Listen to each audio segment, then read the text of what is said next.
There are two common adages relating to the defining characteristics of the human race: the use of technology and the practice of storytelling.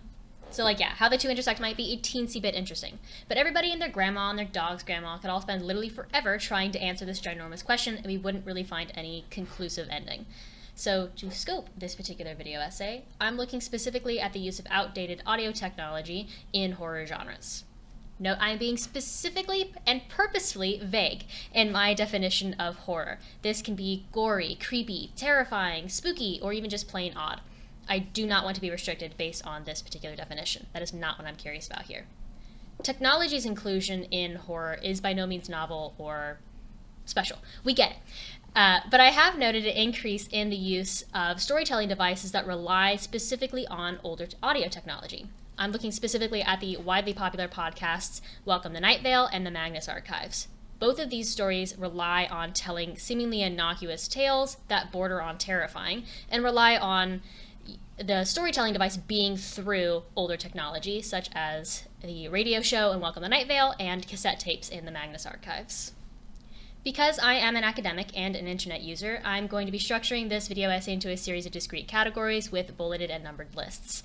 I am also going to be backing this with a series of interviews that I conducted with people who are most definitely not just my friends and family, and these two particular case studies. The Magnus Archives follows Jonathan Sims, the newly appointed head archivist of the fictional Magnus Institute, which studies the supernatural. While the developing plot makes things more linear, the show is predominantly episodic. Each episode is the audio tape recording of a statement detailing someone's encounter with the supernatural, which the archival staff will investigate. Within the first 4 minutes of the first episode, we learn that supernatural statements are unable to be recorded digitally, forcing John to rely on cassette tapes. The 2012 podcast Welcome to Night Vale is structured just like a small-town radio show, detailing the strange events of the fictional town of Night Vale. Cecil Palmer, our host, main character and narrator, speaks directly to his dear listeners while sharing a twisted version of the afternoon news. This includes announcements from the local council, accepting calls from citizens, and even a weather segment. The most important thing to note is that Cecil speaks on crazy happenings such as hooded figures in a dog park that forbids dogs, as if everything was perfectly normal. To deal with the question of sound, I will be welcoming to the stage two fellows most definitely not blood-related, operating under the code names My Brother and My Dad. Again, no relation. My brother is currently a drummer in a Portland band and utilizing the same drum set that my dad did back in his band in the 90s. First to the bat, my brother will talk about his perspective as a music lover utilizing evolving technology. Let's start with your perspective on the medium of the music that you listen to over time. We are at the particular age where the actual thing that we used to turn the music on changed a lot. Mm-hmm. I know we had tape to vinyl to CD to digital now. I know you still have some CDs. So I think for most of my journey, it's what's dictated the medium I used was a matter of what medium gave me the most access to the most stuff I wanted to listen to. The one medium I think that doesn't necessarily fit into that mold is vinyl. So I was born a little bit later for that to be a default. It wasn't until mid 2000s, 20 teens, probably 20 teens for me really, that one, it became more popular just as a kind of hip thing to do, but also as a bit of a collector's item. But then also the collection is kind of built up as, sometimes it's nice to have like almost more of an event if I'm putting on an album. So that is not easy of access, because putting on a record is definitely harder than pressing play on my phone, and you guys store it and take care of things. But it's almost like it's for a different purpose at this point. Now, my brother made a fair point that vinyl was already out of style by the time he came of age. So let's go a few years earlier and talk to my dad. And then some of the other CDs that I got, they were new, and they were like simultaneously released as vinyl and CD at the same time, and tape also. So at this time, you went to the store and you decided which one you wanted. So quality-wise, like quality of the sound was the record was first. And maybe even more than like just the sound is good. It's like, but the sound is spiritually good, emotionally good. It's what it was supposed to be. It's real. And the cassette is not as good, and everybody knows it, but you can take it with you. So it's like so much more accessible. Mm-hmm. And And it's the argument between the people who say that's not what they meant it to sound like versus people who say, yeah, but it's actually better quality. So like the sound is cleaner. Mm-hmm. You don't hear any of the hiss or the little scratching noises that you get on the record of the needle there. And then the other people saying, yeah, but that's because it's this cold, just digital sound. And this one over here is more real. It's the record player is part of the instrument. Now that we've discussed the social connotations of some of these technical devices, let's look specifically at the implementation in horror medium. Much of sound design has two key functions: curating realism and emotional signifiers. Might be biased, but I think sound is one of the most important factors when trying to create a horror setting. And this can be for both in its presence or in its absence, because horror is such a particular and strong feeling. You kind of need to use all of your tools in order to create the atmosphere of the horror. And I think that's really what horror needs. It needs this like blanketed atmosphere. And so you can create that with both noise and the absence of sound. Well, horror is basically at its core a buy-in, right? When you have something horrifying and scary to you, you are having that emotional reaction to it and not having the appropriate emotional reaction to it, right? Whereas I think in So Bad They're Funny movies, like those really cheesy horror movies, it's hard for us to connect to and have that appropriate emotional reaction, because we lose that suspension of disbelief, lose the idea that this is something that could be legitimately happening, something that is real and therefore understandable and scary to us. It is the goal of the creator most of the time to find this ideal level of engagement, wherein the audience will willingly allow themselves to feel the emotions that experience is attempting to craft. Sound is a very atmospheric and oftentimes subconscious means of gleaning information about a situation, so it's a very effective entry point for manipulating audiences. To contextualize this work, let's take a step back from horror for a second. What role does technology play in entertainment on whole?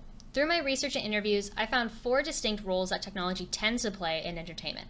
Technology as a tool, as the setting, as a symbol, and as an artifact of the plot.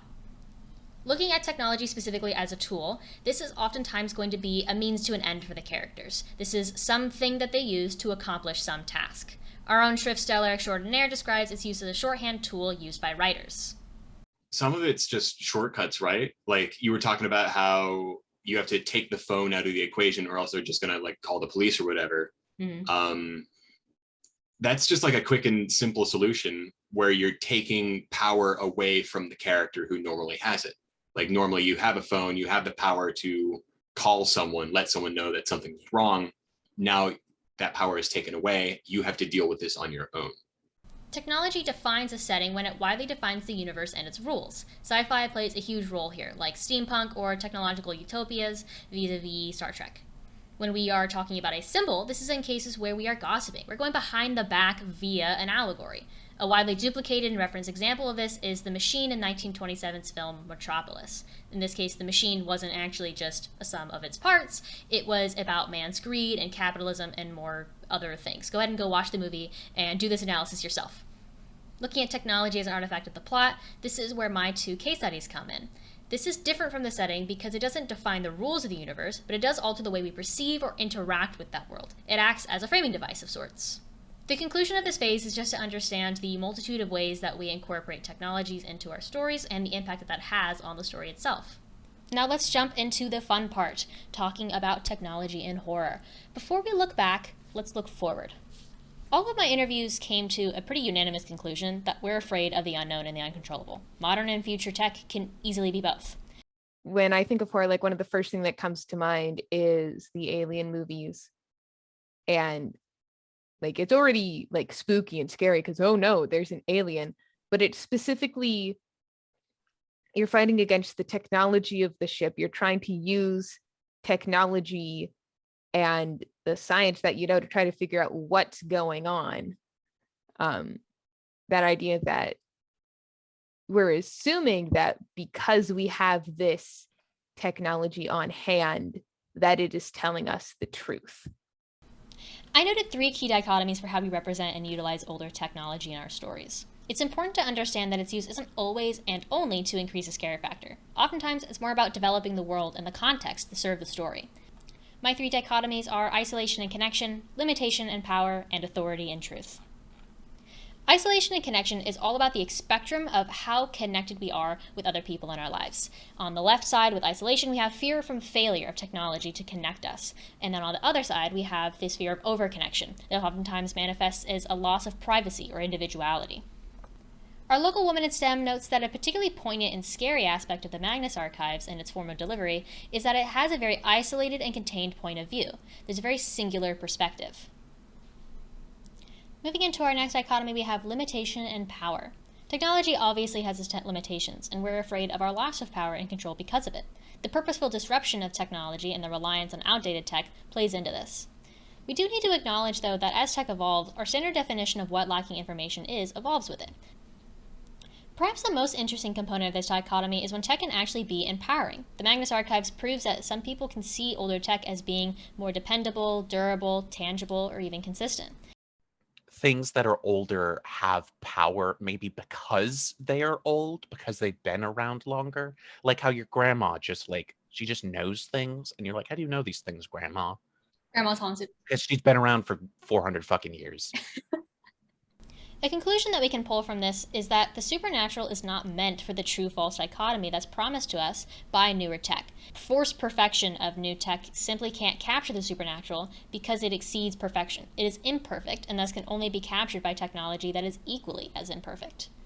Our final dichotomy is authority and truth. This is going to be related to the fear of being lied to, obfuscating factor. We spoke a little bit earlier about how we expect technology to help us discover the truth, and some fears related to that is our failure to find that truth, or in tech being used to manipulate what we believe to be true. Every medium is going to have its own shed full of the tools of credibility. A certain tech is associated with certain authority, and there are many different tools and tactics that we can use to curate that authority. Some other tools include an official sounding voice or specific content structure. The Magnus Archives fits this with John's very droll minimum wage worker tone, which lends to a credence of his supposed credentials.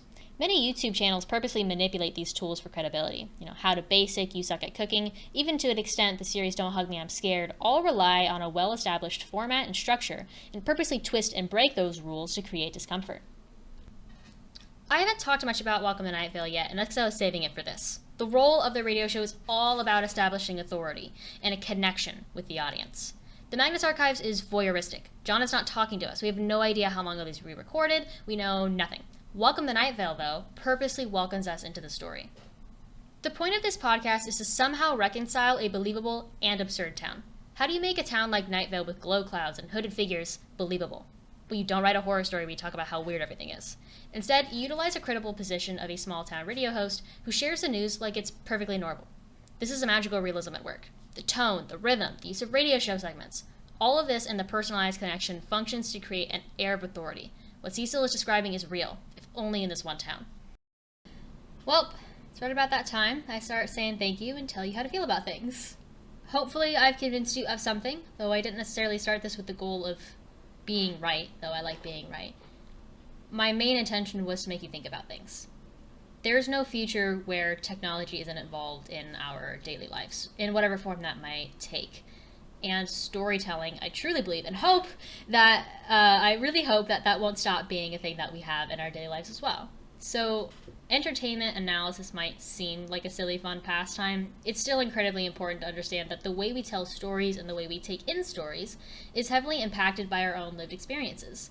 And critically analyzing and considering, hey, what does my position, what does my current state in the world, what impact does that have on the way that I take in and create stories? I think that's a totally worthwhile endeavor, and I hope it's one that I convince you to try and take on a little bit more often.